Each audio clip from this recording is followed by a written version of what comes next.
Hi everyone, it's Mandy Wong at Own Your Story. I just got home from dinner with a friend and I really wanted to do a Facebook Live today because it's Thursday and I've been doing most of my lives on Thursday and I wanted to keep up with tradition. I also had some exciting news to share and I figured I would make a Facebook Live about it. I had made a few posts about how I got published today for a personal essay that I wrote about making friends with your inner critic. And sorry, you might hear my dog around here because I'm just sitting on the floor right now. So I got published on Elephant Journal. Elephant Journal is it used to be a magazine, but now it's an independent publisher. It combines a lot of people who write, and it's mostly about mindfulness and how to live a more mindfulness lifestyle.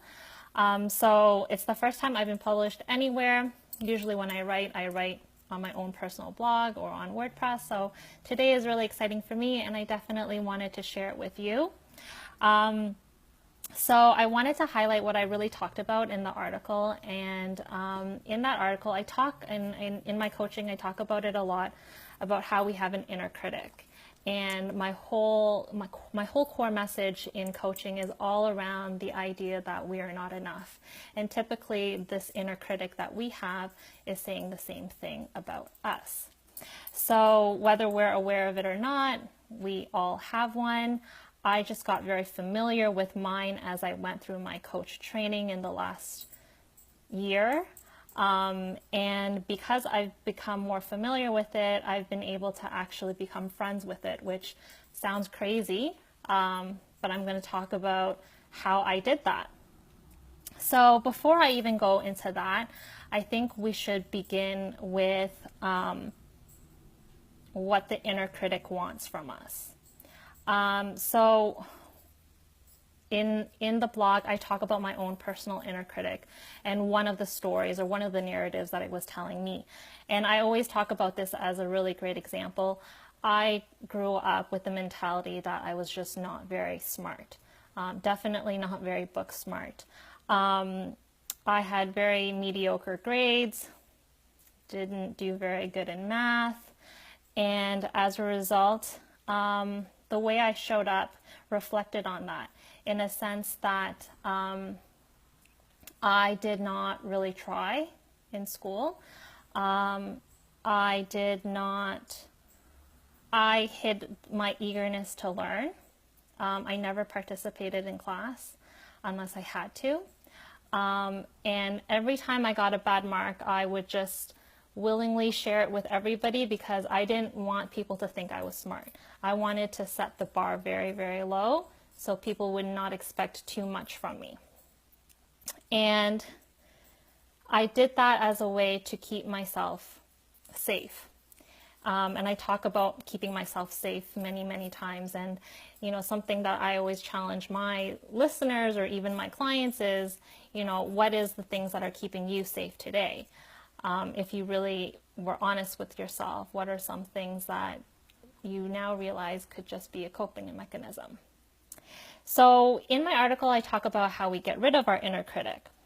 The first way, and I've talked about this a lot, is to become more familiar with what the inner critic is saying. So I was taught to name my inner critic or picture what my inner critic looked like. Because at this moment in time, all it is a voice in my head saying that I'm not good enough, I'm not smart enough. But if I took some time and I envisioned what that voice looks like, I had a very clear picture in my mind. And I actually pictured it as a pig, you know, the pig from Sing, the movie, which I've actually never seen. But I pictured it as the pig with electrical tape on its mouth. And the pig in Sing, I don't even know the name of the character, he's like a really passionate performer. I mean, I got it as a McDonald's toy, so I don't know if you've seen it, but he's like, his arms are out, he's a total performer. And I took electrical tape and I actually did this on the McDonald's doll. I put electrical tape on its mouth. And I envisioned that as my inner critic. And I had to describe why I had put the tape on its mouth in front of my classmates, my peers, my coaching peers. And the reason why I did that was because my inner critic was a passionate performer, somebody who wanted to show up and share her gifts with the world. But I felt so debilitated. I was so scared of failure that I always just hid in the background. And I was the person who felt like she could never speak up or show up and be seen because the fear was just so debilitating. And as a result, I felt like I missed so many opportunities. And that was me in school too. I missed so many opportunities to shine because I just didn't think I was smart enough. So I just continued playing that role of kind of playing a little bit dumb, and it got me by because nobody expected anything more than that from me. So I had this vision now of this pig with the electrical tape, and it got me thinking about when did this first begin? I mean, when did I first begin to think that I wasn't very smart? And I realized that it appeared when I was learning my multiplication tables. So that was, I was probably very young. And my dad would drill me on those. And because he's an accountant, naturally, he was telling me on a regular basis that math was going to be, my bread and butter, because it was his bread and butter. So here I am trying to learn the multiplication tables, and I was so bad at it that every time he tested me, I would get so much anxiety. I really thought I was just like failing him every single time I got the answers wrong, and I was so embarrassed. So the point where I just gave up in front of him. I just said, this is not for me. I'm just not smart. Stop doing this to me. And that was my narrative. That's where it all began. And it seemed so simple, and he had his best interest in heart, my best interest in his heart. But that was how I internalized that situation. And that showed up everywhere. So once I believed I wasn't smart, the glass ceiling was there. In high school, I got really bad grades in grade 9 math. Everybody was getting 80s and 90s. I got 60s. And I remember so clearly somebody looking at my report card and saw my math grade and said, wow, Mandy, I thought you were smart. And I was like, this is exactly why I play dumb, so that you wouldn't have any expectation of me. But that one, it didn't work, but it hurt me. So it kind of reiterated the fact that I was doing the right thing by pretending I wasn't that smart or not trying any harder. So it took coach training for me to realize that the gremlin, or that pig with the electrical tape, it existed in a way to protect me. As much as it was debilitating, it had kept me very safe. And so when I was able to name it and picture it, I was able to take some of that power away, because I realized that that is not who I actually am. It's just who I think I am. And that if I change the narrative of who I believe I am, I will remove that glass ceiling from my head. And so I renegotiated the role that the gremlin played, or that inner critic played, in my life. So instead of it telling me that I'm not good enough, I asked it to support me in a different way, because I'm not the same girl that I was when I was learning my multiplication tables. I am so different now. And what I needed protecting at that time is not what I need today. It is not serving me if I have so much that I want to share, but I have that electrical tape on my mouth. So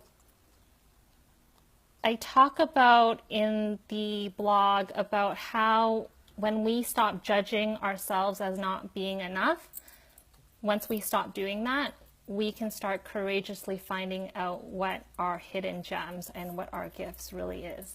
And I always tell my clients, it is a shame if you keep that hidden inside, especially the perfectionists out there like myself. It is a shame if you wait for it to be perfect and never end up sharing that with the world. So I'd rather you show it and I think everybody else would appreciate that you would show it than to hide it. And so I talk about how the narrative is serving me today. So today, that pig that I have, I've actually removed the electrical tape. And it is a reminder to myself that I am the performer and that I have my gifts, and I am so willing to share that with everybody today. And that's why I wrote the blog post. That's why I'm doing the Facebook Live. That is, one of the narratives that I have. I have tons, but that was a really important one. And that was a huge realization to me when I realized that I can define what being smart is. I may not be that great in math, but that's why I have calculators. And I can be smart in other ways, in different ways, and I can still be very successful regardless of whether I got 90s in math or not. And so that is the message that I want to share with you today. I would highly encourage you to picture what your inner critic looks like, because the moment that you can start doing that, you really start taking that power away, because it's really just something else outside of you. And it doesn't have to work against you. You can actually make it work for you if you understand why that message came to begin with. So I hope you get a chance to read the blog. I kind of summarized it, and I was kind of trying to read it, but it was really difficult to do two things at the same time. So I will link my blog again on the comment section of this Facebook Live. I really hope you like it, share it, love it, thumbs up, hearts, whatever you do, and tell me what you think, or tell me what your gremlin looks like, because it's very interesting to see when people start making friends with their gremlin. I had one of my clients tell me that their gremlin had really crooked teeth and their hair was like a mess. And when they finally made friends with their gremlin, she was telling me how her gremlin had braces now, how he combed his hair, how he's there to support her. So the first step is really put a picture to your gremlin. I really am interested to hearing how they look like. Draw it out, send me a picture, whatever you like. Anyhow, that's it for tonight. Thank you for joining me, and I will catch up with you next week. Bye.